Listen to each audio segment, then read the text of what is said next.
Hello, in one of the other videos we discussed business rates, and I said I would talk briefly a little bit more in a separate video on business rates.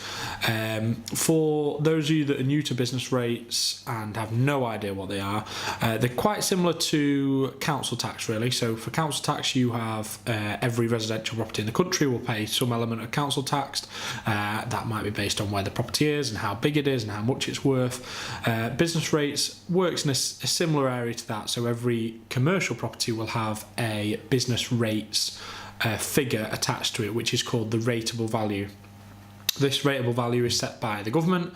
It is reviewed usually every 5 years, but that can chop and change. This rateable value figure is set by the government. It can be challenged by yourself or by another agent, but these figures can be seen on the government business rates website.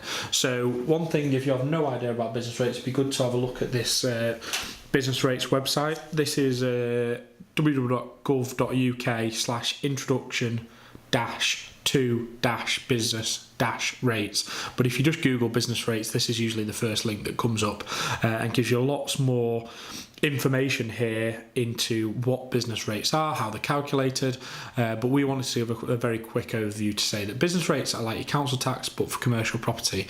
You will have to be paying these bills, so it's worth working out and figuring out what they are and how much they are for your property.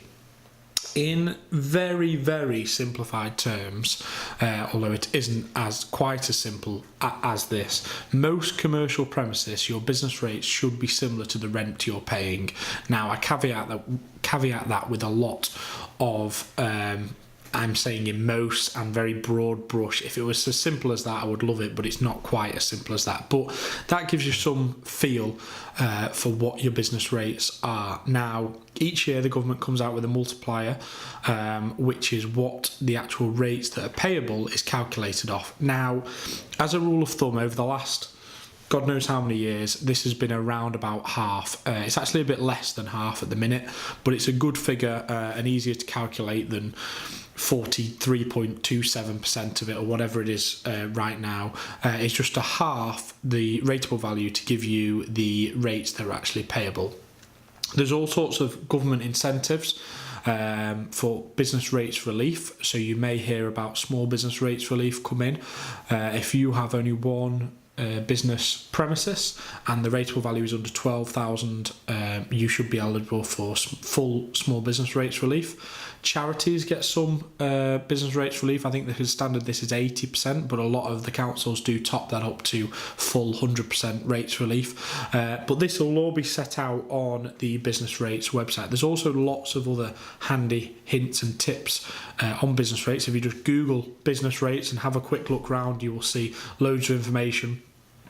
I would try and, in general, steer clear of the people that are trying to sell you business rates appeals services. A lot of the time, and we speak to a lot of tenants that say, I'm paying too many business rates, and you look into it and they're not. It's right, and in fact some of them aren't paying enough, so it's better to keep your mouth shut than raise awareness to the fact that maybe you should be paying a little bit more. But you wouldn't believe how many of our clients have blindly gone into a sales pitch where somebody has sold them that they're paying too much, they've believed them, they've gone in to challenge the business rates and then ended up paying more than they were in the first place, because your rates can go up as well as down when you challenge them. So it is worth doing a bit of reading up and taking proper advice from chartered surveyors like ourselves or other reputable firms to see if it's worth looking into. But in a lot of situations, it is actually right. If it's similar to your rent, it's probably correct. If it's way more than your rent or way less than your rent, it's probably worth looking into as to why. There are some instances, like if you're in shared space, so if you're in a serviced office or you share space with somebody else, there may be one assessment for the premises. So somebody may be paying business rates for you, it may be wrapped into a service charge. In that case, you probably don't need to worry about business rates. But if you are paying business rates and you have the letters coming from the council to pay the council, it's worth doing a bit of research into why and how, and just double checking that your rates are correct. Cheers.